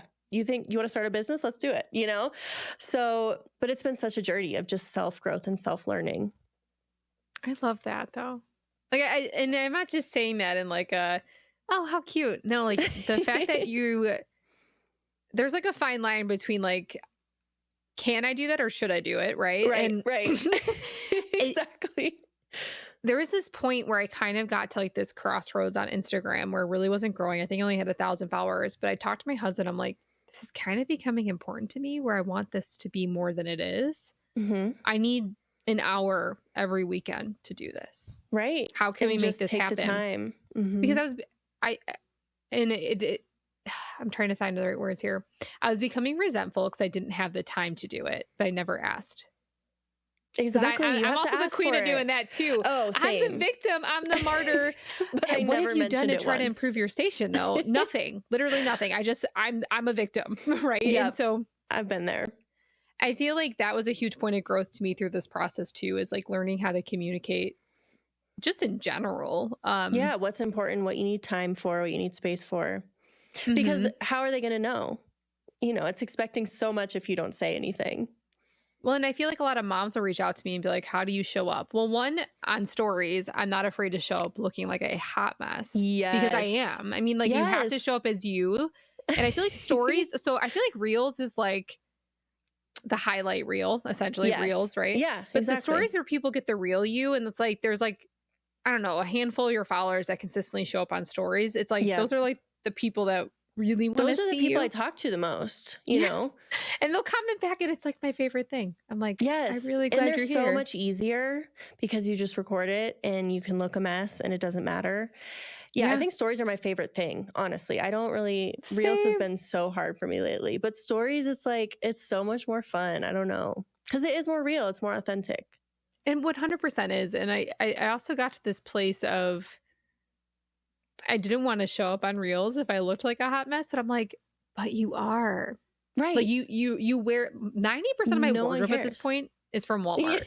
Right. And I'm not ashamed of that. They have cute stuff and like my kids destroy everything and I love them, but like everything has a grease stain. I'm literally walking 90% of the days are outside in the sandbox or getting wet. It's like this the is $4 real. Walmart tank top works. It's fine. Yeah, Costco's my jam. Oh, Costco! I should have included Costco. Now I feel like I've let my like my mothership down, but I love it. So I don't know if you do this. For Costco, you can buy the bagels, obviously. We freeze them. So you can just defrost them in the Yeah. microwave for like a minute and then cut them and toast them. And they're good for like a month or two. Okay, I actually had to stop buying. I don't know if you've watched some of my stories, but like I have an I know actual you love bagel bagels. I'm like, addiction. Like I would eat bagel a like a day. full, yeah, I would eat so healthy until like 9 p.m. and then I would slam an entire bagel and then go right to bed. Like it's not a healthy habit. Okay, what do you put on your bagel though? Real question. Okay, I do I half won't cream judge you, cheese. but I might. No. Just I cream do cheese? half cream cheese, half butter, and then sprinkle a little salt. Okay. If you haven't tried it, so So- good. Kosher salt or regular salt? Oh my God, I don't know. Okay, so I'm not like a salt connoisseur. you have to be now.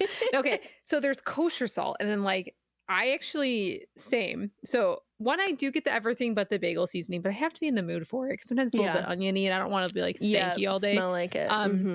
But if you get like the flaky salt and put on the cream cheese, Ooh, okay. See, become a but salt snob with me, please. the Get your sodium salt- intake in droves. You won't be disappointed. I literally had to stop buying the bagels though because it was becoming like an issue. It's an addiction. I told my husband he's not allowed to buy bagels because if they're in the house, I will eat them. And so it's become a boycott of the bagels. I mean, we'll see how long it lasts. I don't know. I've seen people talk about this with ADHD. I don't think I have ADHD, but I do have hyperfixation meals. Yes, me too. And I don't know if it's because like consistency, one makes things easier, two, I find comfort in it. Yes.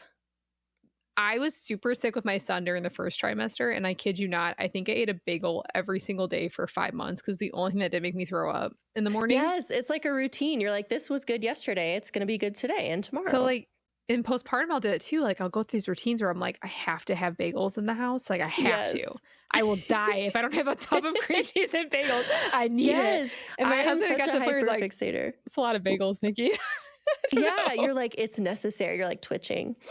And now like I'm like, they're okay. Like I feel like I Go through detoxed phases. from bagels, but like I still do enjoy the occasional one. I'm notorious for like burning us out on foods because I'll go through phases. Like it was a fajita bowl phase a while ago, and I was like, these fajita bowls are it. They're life. We're having them every day. And now if you show me a fajita bowl, we're like the same person. I'm not even kidding.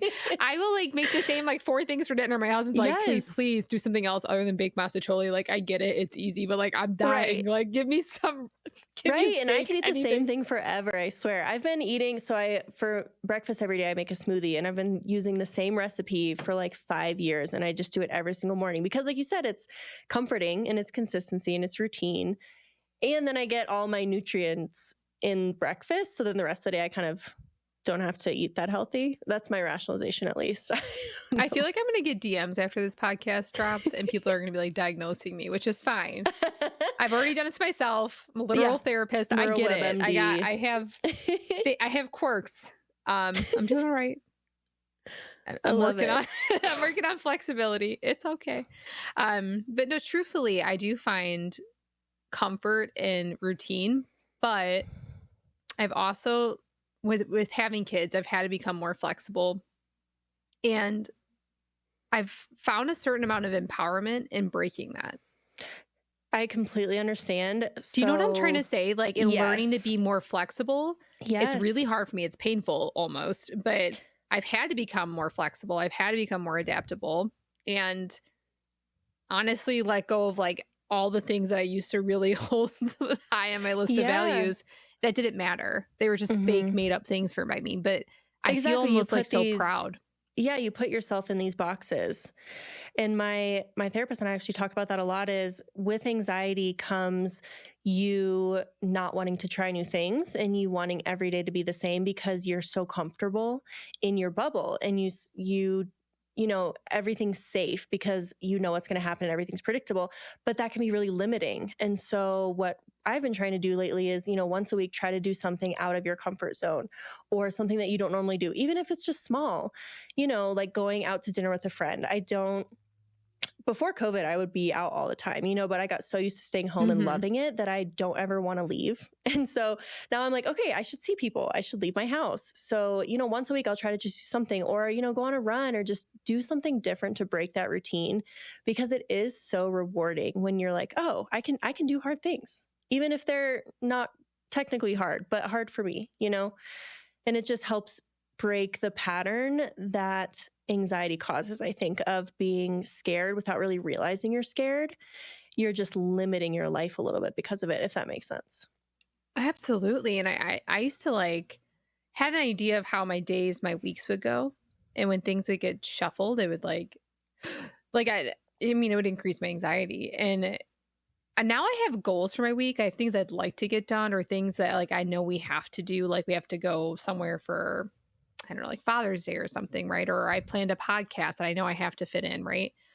But I stop being so rigid. So if my husband's like, hey, you want to just go out to dinner instead of making whatever you're going to make? Okay. Or I try not to say no as much, because even if I think it's going to go poorly, sometimes like when you have these like negative beliefs of like, I don't want to do that, I know it's going to be horrible, and it's not, that's actually Yes. really good for you and like your Yes. healing journey to Retrains like it. contradict yourself. It's really Exactly. important. Yeah, I'm notorious for that. I don't like doing new things, because why would you do new things if your routine is comfy and, you love it? But then your whole life is going to be like the same day. You have to go out and change it up. And like you said, go out to dinner instead of making what you have, which I'm like twitching just thinking about that. But it's great to try and just not say no as much. Like you said, I'm notorious for that. So that was, Well, you and can this cut might be that out like if you way want. too That much was weird. TMI, so tell me if it is. But a lot of times like I do want another kid, and a lot of fear comes out with that, right? Because like I don't have the easiest time postpartum, and a lot of it becomes like I get focused on the lack of control. I don't know what's going to be like. And I keep trying to remember that a lot of the power also comes in from doing hard things, right?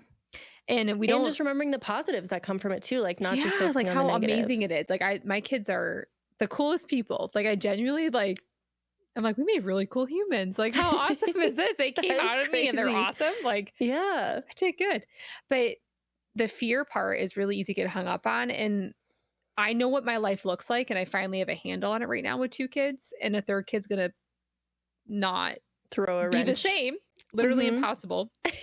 And I'll focus so much on the things that like I'll get hyper fixated on, like, well, where are we gonna put like a bassinet, or like how would this fit? And like he's like, this is all stuff that's like not a right now thing. Right. And I keep just trying to remind myself like I did it twice. Like Right. A third is basically no different, honestly, no. But then this is so bad to think about too. And this is where like I know I've grown, is like for a minute I was like, how would that impact like social media? And I'm like, whoa. Right. Okay. That's when you need to take a step back. I've totally We've been lost there. the plot, right? Yes, like, exactly. This is not the point. This is supposed to add, not be something that's impacting my choices. Exactly. Whoa. That to me was like the biggest eye-opening moment. I was like, Yeah, well, it sounds like your husband is similar to mine, where they kind of like bring you back to reality a little bit. He's like my husband will do that, or he'll, I'll be so worried. Like this semi-permanent tattoo launch, I was so worried about, and I was claiming all the negatives. I was like, what if this happens? What if this happens? He's like, what if it doesn't? What if it goes well? I'm like, I would never in a million years think that as my first thought, but like it helps to have someone there to bring you back. Cause I'm very anxious. My husband's very calm. So it works out very well. I feel bad for him cause I'm just sitting there. He's really calm, my husband, but he's not afraid to call me on my bullshit. Like he's not anti-confrontation. And so I do appreciate this. So there's times where like either I'm not showing up the way I should, or I'm just trying to think, how do I phrase this in a way? Like, it's really a kind way, but it's not kind at the same time. He is very firm with me when I've like either being too hard on myself or something else, right? Like I'm being overly critical of another situation because honestly, my anxiety is creeping up. And it's like, he's my rock in the sense of like, he's where I come back to center. That's where he is. Yes. And it's probably because we've been together for like 13 years. But I mean, exactly. It's so helpful to have someone that just is kind of your opposite, but brings you back. Because, my husband's the same way, especially with the shop. I get so obsessed. And he's like, these are temporary tattoos. It's fine. Like it's not that serious. But he's not diminishing it, but he's putting perspective. No. Of course. Exactly. Like at the end of the day, if somebody didn't have a good experience with their tattoo, right. I mean, you would deal with it. And that's what he always, like my husband always say, like, if it happens, then you'll deal with it. But why are you... don't need to worry in advance. You can't worry away things happening. It never was worked for you in the past. Won't work for you now. Think we would learn. Like, it never works. Never. And I do think that, like, a lot of it has come from just being together for so long. I don't know. How long have you and your husband been together? Since 2016. So what is that, like 8 years? Quite 8 years, right? Mm-hmm. That, I don't know. I'm okay. I was good at math, but that was a little too quick for me. I think it's 8. I'm an accountant, but I use Excel. Come on. I don't know. We got into our 30s, and it's kind of sucks when you're like 18 trying to figure out what you want to do and you're graduating these degrees. Sucks. Because, man, like if I would have been honest with myself at 20 and like talked about how much I like books and writing and just being creative, and I mean, I did pursue photography a little bit. I did like a lot of weddings and stuff, but that really wasn't what I was like passionate about. It was like this creative piece that I've kind of done on Bookstagram and this podcast. It's like, man, where would I be if I would have started done that earlier? But the perspective I wouldn't have. Like now I'm just this haggard mom who I don't know, maybe people listen to sometimes, but I think about that all the time. I'm like, what if I would have started this creativity stuff earlier? And I, talk to my friends about that a lot. And I don't think it would have worked well because I've learned so much through my business degree and through my accounting and finance experience that I was able to start and launch this business. And the business stuff was kind of second nature, so I could focus more on the designing. But I always think about that. And the fact that we are expected to like decide our life's work at age 18 and you have to pick a college major. Like, I don't trust myself at 18. Why am I making these decisions? It's so my gosh, strange. I was the most self-assured person at that age. Like I thought I knew it all. And like actually what you said really resonated with me because I feel like the counselor in me leads me into like being able to do this podcast in maybe an effective way, semi-effective way. But like I'm using some of those skills I developed as a therapist to do this. Obviously, I'm not in therapist mode. That'd be weird, but but it helps. It's like these experiences we've made and we've learned. Like you can always look back, hindsight's 2020, but having this, it's like this knowledge base that you've developed over the last however many years has brought you to this place. And I don't think I could have built this or had the confidence to start a business and to get the insurance and do all of the boring business stuff if I didn't have some sort of experience with it. So I think it all happened in the way that it should. The timing was just perfect, honestly. I think so too. And it's interesting because I don't think, I always say this is like a joke, but if you would have asked me a year ago if I'd be on Bookstagram, I would have been like, what is Bookstagram? I've never heard of such a thing. But I hate when I diminish like what I'm doing because I feel like, let's do this. We're going to talk ourselves up for a second and talk really awesome about ourselves. I love it. I'm pretty stoked at the moms that I get like validation from, that like they feel seen by the stuff I'm posting, and that the fact that I can do this while actually being a stay-at-home mom with a husband who works a ton is really validating and exciting for them. Like that's me is probably the coolest part about all of this. Yeah. Mm-hmm. I love it. I know. And I watch every single one of your stories. You're like, because you know how when you watch people's stories, it like shows up first. I think I don't know how the algorithm works. I feel really honored. Because I just love how real you are. And I think it probably resonates with people because you don't have to do this whole crazy big thing to have an account and to connect with people. It's like, just do your best, and whatever works, and whatever doesn't. And who cares, My husband might kill me for saying this, but he didn't believe people were following me at first. He's like, what? Like with what you're posting? Like you wore that and then people were like, that's cool. Like what? Right. Like fantasy pretty books? Funny. What? I think that's like funny though, like in the sense of some of the stuff that I've gotten. I think the first viral reel I truly had was with me talking about like my quadruple chin when I'm reading. Yes. remember that one. That was the first Always. one. So people are like, how did you go like mini viral? You're like the double chin. Yeah. That was it. Talking about like That how I was look the really one. ugly when I'm reading. But there's like this I think that's like my biggest advice to people is if you're trying to find an audience. I mean, I don't think the goal always needs to be getting followers, but if you're trying to connect with a large group of people wanting to create a bigger community, just try to like be yourself. And I'm not saying that in a fake way, like a genuine way. Like you think it's funny, the people who also think it's funny will hopefully find it and follow you. Exactly. And then you just do that over and over and over. And here we are. And sometimes it sticks. Sometimes if something sometimes fails, no one thinks it's funny. But Which like happens a lot. I've created stuff and I'm like, this is hilarious. And it gets like no likes, no views. And I'm like, it's still funny. Right, it's funny to me. It's funny I think to me. I watch my own reels more than anyone else watches them. Like, I'm like, I'm funny. I'm sorry, I do the same thing. I'm like, because especially when you're commenting on it, just playing and playing. Yeah. I don't know. I think releasing a lot of the BS that comes along with like the messaging I received, like while trying to grow my Instagram too. Like I just made a podcast and I don't know how many people even listen to it, but start just doing stuff that makes you really excited to do this. Like I love talking about books and life and Bookstagram, and there's no if you're watching this right now and you still have the hour 50 mark, just know that like we really didn't plan much when we decided to talk. It's just like this is just somebody I've developed a relationship with that I just enjoy talking to. And I wanted people to feel like they had a friend when they either watched my podcast or joined my Discord or followed me on Bookstagram. Like that was the goal. It's like that comfort, you know? It's like watching your favorite show, like Vampire Diaries for me. It's just like, I know the people, it's comforting, and getting on Bookstagram is like that for me because you do develop these relationships. And it's so weird. Like a year ago when people said they had friends online, I was like, what do you mean? But now I'm like, oh my God, I'm like so invested in your journey of like people all across the US and even the world of just everyone growing and having fun and watching their, whatever it is, their Bookstagram grow or their job grow or, whatever it is, just being invested and forming these relationships that I never thought I would have. And being like genuinely excited for people.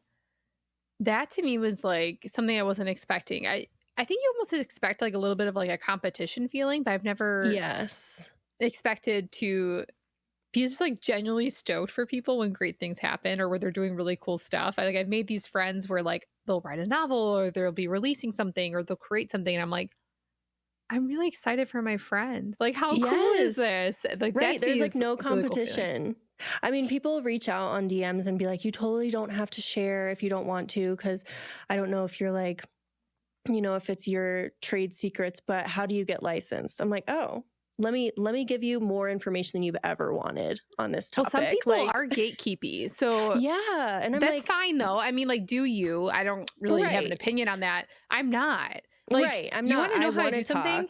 Here's an Amazon list with everything I use. I don't know if it's the best, but that's what I'm using. I'm just here to like why bother not supporting? Like, there's room for everyone, especially with designing, because everyone's style is so unique. Like I see there's so many like retro designs and stuff. I haven't super gotten into that, but like people do such good Valerius retro designs, or there's more simple ones. There's just room for everyone. And so why not? Like, why not support each other, because people have supported me. And, somebody on Instagram, it was Shop Stardust and Moonlight Tia. She's super nice.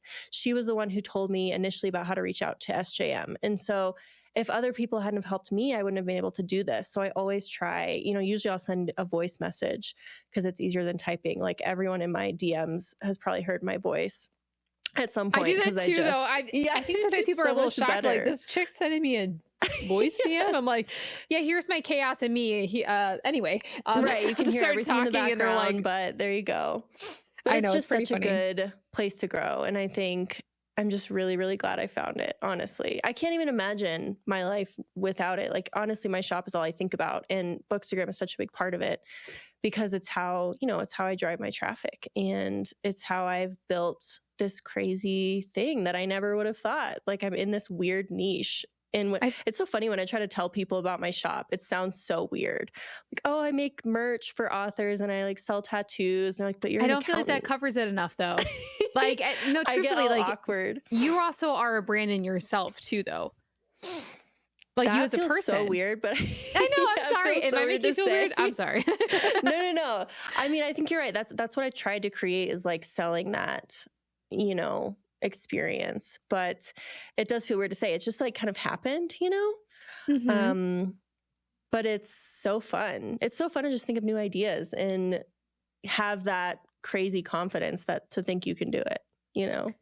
So kind of coming full circle, I feel like you and I are both coming up on our year Bookstagram journeys. It's like Yes. parting thoughts. Like I'll give mine, but I want you to go first. You can take a second to think about it. Okay. If someone came to you and was like, I'm thinking about starting a Bookstagram, what advice would you give them? I would say just start, first of all. That's the main thing. Like we've talked about, and this is just the theme of my life, you have to just start things and be bad at them to get better. So I would say just start. Second is to be authentic. And because you're not going to have fun with it if you feel like you're being fake all the time. So people will connect with you. You'll find your group of people who think your content is funny and you like interacting with them and they think you make interesting designs, whatever it is. But it won't work if you're not being yourself.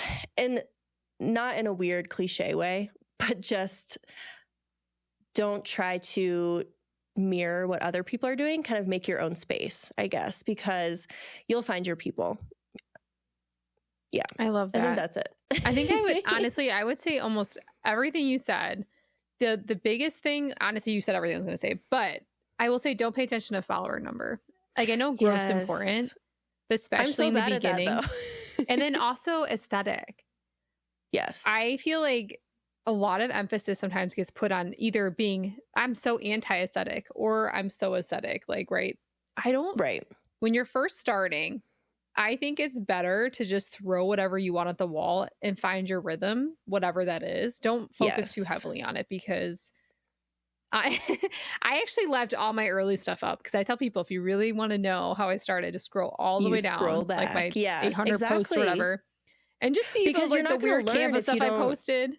Yeah, right. But you're not going to learn if you don't try all the different types of things and see what works. Like you said, just start. And if you fail, if you don't grow right away, it doesn't mean you're bad or you're doing something wrong. It just means maybe you haven't found the right messaging yet, and that's okay. Exactly. And I think one other thing I would say is don't get discouraged early on, kind of like what you were just talking about, but it takes Instagram a while to recognize you as a creator.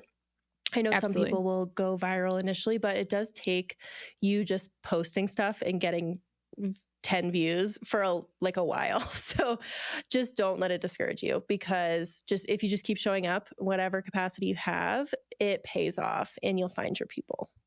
Absolutely. Well, Erin, thank you so much, first of all, for being on this podcast. Of course. I does not feel like we just talked for almost 2 hours. It truly does not. I know. I love this. I love this so much. It was so nice I know I say meet you, but we've met. I know. I feel like I've known you forever, but truthfully, I don't think we've ever had a conversation like this. It was really nice to talk to you face to face. It's so nice. Yeah. Thank you so much for having me. I'm so excited for this journey. I can't wait to watch what you do with this podcast and with your Discord, which I'm going to join and I'm going to learn because why not? I'm so excited to have you on there. And thank you all for listening so much. You can find this on YouTube and Spotify. And don't forget to like, subscribe, and share. Have a great day, guys.